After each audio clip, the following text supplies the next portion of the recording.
Hello students, today we will read SST Part 2 Geography Chapter 8। हम Chapter 8 में क्या पढ़ रहे थे?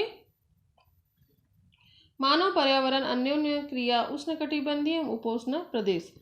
ये सेकंड वीडियो है जिसमें हमने फर्स्ट वीडियो में हमने जाना था कि जो विश्व के अलग अलग भागों में लोग जो है उनकी वेशभूषा, खान पान और जो रहवास कैसे होता है। तो उसमें हमने पहले देखा था अमेजन बेसिन में जीवन कैसे बिता, जो लोगों का जीवन कैसे होता है, वहाँ की जलवायु कैसी होती है, वर्षा वन वाले जो हैं पौधे वो वृक्ष कैसे होते हैं और वर्षा वन के निवासी कैसे होते हैं।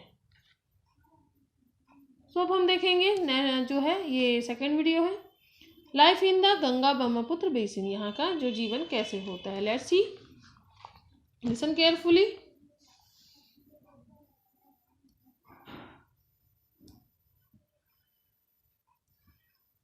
The tributaries of river Ganga and Brahmaputra together form the Ganga-Brahmaputra basin in the Indian subcontinents. Figure 8.8. The basin lies in the subtropical regions, that is situated between 10° north to 30° north latitudes. The tributaries of the river Ganga, like the Ganga, the Son, the Chambas, the Gandak, the Kosi, and the tributaries of Brahmaputra drain it. Look at the atlas and find names of some tributaries of the river Brahmaputra. Ganga तथा ब्रह्मपुत्र की सहायक नदियां मिलकर भारतीय उपमहाद्वीप में Ganga Brahmaputra basin का निर्माण करती है। आप लोग यहाँ पर देख सकते हैं 8.8 गंगा ब्रह्मपुत्र बेसिन किस प्रकार निर्माण कर रहे हैं ट्रिब्यूटरीज का। एंड यह बेसिन उपोष्ण में 10 अंश, उत्तर से 30 अंश जो है उत्तर अक्षांश के मध्य स्थित है। घाघरा, सोन, चंबल, गंडक, कोसी जैसी नदियां गंगा की सहायक नदियां हैं एवं ब्रह्मपुत्र की सहायक नदियां इसमें अववाहित होती है। एटलस की सहायता से आप लोग इसे ढूंढ सकते हैं। गंगा एवं ब्रह्मपुत्र के मैदान पर्वत एवं हिमालय की गिरिपात तथा सुंदरबन डेल्टा में क्या होते हैं, इस बेसिन की मुख्यतः विशेषताएं हैं। मैदानी क्षेत्र में अनेक चाप झील जो है झील पाई जाती है। यहाँ की जलवायु मुख्यतः मानसूनी है। मानसून में मध्य जून से मध्य सितंबर के बीच वर्षा होती है। ग्रीष्म ऋतु में गर्मी एवं शीत ऋतु में ठंड होती है।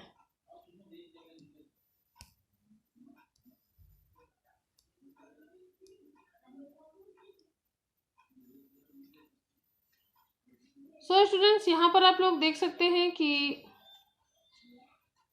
भारत के मानचित्र में देख सकते हैं। Look at the map of India, figure 8.8 में देख सकते हैं।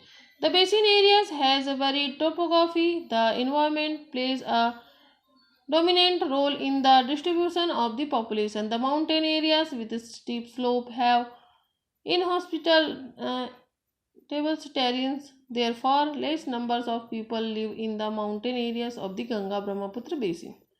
So यहाँ पर क्या होता है कि बेसिन क्षेत्र में विभिन्न प्रकार की स्थलाकृति हैं, जिससे जनसंख्या के वितरण में पर्यावरण की प्रमुख भूमिका होती है। तीव्र ढाल वाले पर्वतीय क्षेत्र बसने के लिए प्रतिकूल है, अतः गंगा ब्रह्मपुत्र बेसिन के पर्वतीय क्षेत्र में कम लोग रहते हैं। मानव प्रवास के लिए मैदानी क्षेत्र सबसे उपयुक्त माना जाता है, अतः यहाँ जनसंख्या घनत्व अधिक होता है। So student, do you no population density किसे कहते हैं, जनसंख्या घनत्व किसे कहते हैं? It means the number of person that live in 1 square kilometer of area.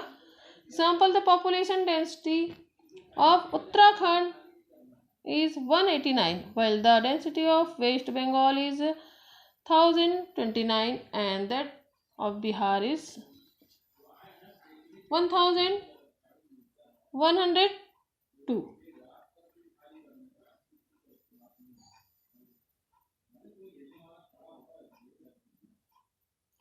सो यहाँ पर आप लोग देख सकते हैं कि जो जनसंख्या घनत्व, यहाँ की मिट्टी उपजाऊ होती है। जनसंख्या घनत्व के लिए क्या होता है, मिट्टी उपजाऊ होनी चाहिए। जिन स्थानों पर फसल उगाने के लिए समतल भूमि उपलब्ध है, वहाँ के लोगों का मुख्य व्यवसाय कृषि होता है। धान यहाँ की मुख्य फसल है। चूंकि धान की खेती के लिए पर्याप्त जल की आवश्यकता होती है, यह उसी क्षेत्र में उगाया जाता है जहाँ अधिक वर्षा होती है। यहाँ पर जैसे उगाई जाने वाली कौन कौन सी चीजें हैं, wheat, mice, sorghums, grams, and miltets are the other crops that are grown. Cash crops like sugarcane and jute are also grown. banana plantation are seen in some areas of the plains. In West Bengal and Assam, tea is the grown in plantation. आप लोग यहाँ पर plantation देख सकते हैं। जैसे कि यहाँ पर क्या उगाया जाता है, गेहूं, मक्का, ज्वार, चना एवं बाजरा, गन्ना और जूट जैसी नकदी फसलें भी उगाई जाती हैं। मैदान के कुछ क्षेत्रों में केले के बागान भी देखे जा सकते हैं। पश्चिम बंगाल एवं असम में चाय के बागान मिलते हैं। बिहार एवं असम के कुछ भागों में सिल्क के कीड़ों का संवर्धन कर सिल्क का उत्पादन किया जाता है। मंद ढलान वाले पर्वतों एवं पहाड़ियों पर वेदिकाओं में फसलें उगाई जाती है। The vegetation cover of the areas varies according to the type of landform. विभिन्न भू आकृतियों के अनुसार वनस्पति में भी क्या होती है, भिन्नता पाई जाती है। अलग अलग जो जगहों पर क्या होता है, अलग अलग वनस्पति उगाई जाती है। In the Ganga and Brahmaputra plains tropical deciduous the trees grows along with thick sal and peepal. यहाँ पर क्या होता है कि गंगा ब्रह्मपुत्र के मैदान में सागवन, साखू एवं पीपल के साथ उष्णकटिबंधीय पर्णपाती पेड़ भी उगाए जाते हैं। ब्रह्मपुत्र के मैदानी क्षेत्रों में घने बांस के घने झुरमुट पाए जाते हैं। डेल्टा क्षेत्र मैंग्रोव वन से घिरा होता है। उत्तराखंड, सिक्किम एवं अरुणाचल प्रदेश की ठंडी जलवायु एवं तीव्र ढाल वाले भागों में चीड़, देवदार एवं फर जैसे शंकुधारी पेड़ पाए जाते हैं। सो इज दिस क्लियर स्टूडेंट्स की वर्षा वाले जो यहाँ पर जो गंगा ब्रह्मपुत्र के मैदानी इलाकों में जो है जीवन कैसा है, क्या क्या उगाए जाते हैं। There are variety of wildlife in the basin. Elephants, tiger, deer and monkeys are common. यहाँ पर क्या क्या पाए जाते हैं, कौन कौन से ये होते हैं। बेसिन में विविध प्रकार के वन्य जीवन पाए जाते हैं, जिसमें हाथी, बाघ, हिरन एवं बंदर आदि सामान्य रूप से पाए जाते हैं। एक सींग वाला गेंडा ब्रह्मपुत्र के मैदानों में पाया जाता है। आप लोग इस पिक्चर में देख सकते हैं एक सींग वाला गेंडा कैसे दिख रहा है। 8.11।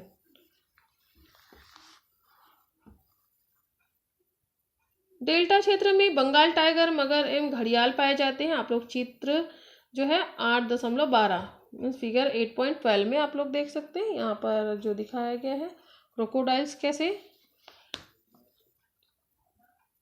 नदी के साफ जल, झील एवं बंगाल की खाड़ी में प्रचुर मात्रा में जलीय जीव पाए जाते हैं, जैसे रोहू, कतला एवं हिल्सा मछलियों की सबसे लोकप्रिय प्रजातियां हैं। मछली एवं चावल इस क्षेत्र में रहने वाले लोगों का मुख्य आहार है। So do you know students, वेदिकाओं का निर्माण खड़ी ढलानों पर समतल सतह बनाकर कृषि करने के लिए होता है। ढलान को इसलिए हटाया जाता है कि जल का प्रवाह तीव्रता से ना हो। इसे वेदिका कृषि कहते हैं। यहाँ पर देख सकते हैं आप लोग टेरेस फार्मिंग किस प्रकार होती है।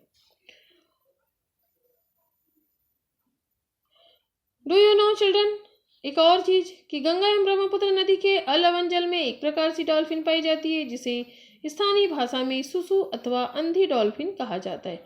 सुसु की उपस्थिति से जल की शुद्धता का पता चलता है। रसायन की अत्यधिक मात्रा वाले गैर उपचारित औद्योगिक एवं शहरी गंदगी इन प्रजातियों को नष्ट कर रहे हैं।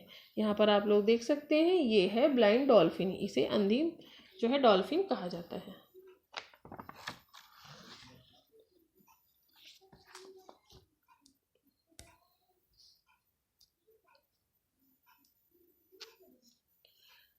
देन हम देखते हैं the Ganga Brahmaputra plains has several big towns and cities. The cities of Allahabad, Kanpur, Varanasi, Lucknow, Patna and Kolkata, all with the population of the more than 10 lakhs, are located along the river Ganga. The water from these towns and industries is discharged into the rivers. This leads to the population of the rivers. Ganga Brahmaputra के मैदानों में कई बड़े शहर एवं कस्बे स्थित हैं, जैसे इलाहाबाद, कानपुर, वाराणसी, लखनऊ, पटना एवं कोलकाता। इसमें जैसे 10 लाख से अधिक आबादी वाले शहर गंगा नदी के तट पर स्थित हैं। आप लोग यहाँ पर देख सकते हैं चित्र जो है फिगर 8.13 में आप लोग यहाँ पर देख सकते हैं कि किस प्रकार नदियों के किनारे जो है शहर बसा हुआ है। इन शहरों तथा यहाँ स्थित उद्योगों का गंदा पानी बहकर नदी में ही जाता है, जिससे नदी प्रदूषित हो जाती है। All the four ways of transport are well developed in the Ganga Brahmaputra basin. In the plains areas, the roadways and railways transport the people from the one place to another. The waterways in as effective means of transport, particularly along the rivers. Kolkata is an important port of the river Hooghly. The plain areas also has a large number of airports. यहाँ पर क्या होता है कि पर्यटन इस basin की एक महत्वपूर्ण क्रिया है। जैसे यहाँ पर क्या है, इस बेसिन में यातायात का सुविकसित तंत्र उपस्थित है। आप देख सकते हैं कि गंगा ब्रह्मपुत्र बेसिन में यातायात के 4 मार्ग सुविकसित हैं। मैदानी इलाकों के लोग सड़क मार्ग एवं रेल मार्ग द्वारा एक स्थान से दूसरे स्थान तक जाते हैं, जबकि नदी के तटीय क्षेत्रों में जलमार्ग यातायात का प्रभावशाली माध्यम है। कोलकाता हुगली नदी पर स्थित है, एक महत्वपूर्ण पत्तन है। मैदानी क्षेत्र में कई बड़े हवाई पत्तन भी स्थित हैं। Students, tourist is another important activity of the basins. Taj Mahal on the bank of rivers Yamuna in Agra. Allahabad on the confluence of the rivers Ganga and Yamuna. Buddhist stupas in the Uttar Pradesh and Bihar. Lucknow with its Imbara of Assam with Kaziranga and Manas with wildlife sanctuaries in the Arunachal Pradesh with a distinct tribal culture are some of this place worth a visit. यहाँ पर पर्यटन क्या करते हैं, इस basin की एक महत्वपूर्ण क्रिया है ना। यहाँ पर क्या करते हैं लोग, पर्यटन मीन्स टूरिस्ट लोग जाते हैं। आगरा में यमुना के किनारे स्थित जैसे ताजमहल को देखने जाते हैं। इलाहाबाद में गंगा एवं यमुना नदी का संगम है, वहाँ पर लोग जाते हैं। उत्तर प्रदेश एवं बिहार में बौद्ध स्तूप है, वहाँ पर वो लोग क्या करते हैं, भारी मात्रा में पर्यटक जाते हैं। लखनऊ का इमामबाड़ा, असम का काजीरंगा एवं मानस वन्य प्राणी अभ्यारण्य है। अरुणाचल प्रदेश की विशिष्ट जनजाति संस्कृति जैसे कई दर्शनीय स्थल यहाँ पर स्थित है। सो स्टूडेंट्स, आप लोग को अब पता चल ही गया होगा कि यहाँ पर किस प्रकार के सुविधाएं हैं। गंगा नदी के संरक्षण के लिए नमामि गंगे कार्यक्रम को शुरू किया गया है।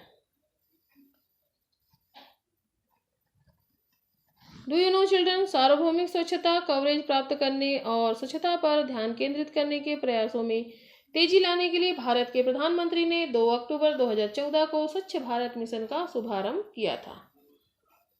सो इज दिस क्लियर? ये चैप्टर आपको समझ आया होगा, इसे आप लोग एक बार रिवाइज कीजिए। Okay, take care.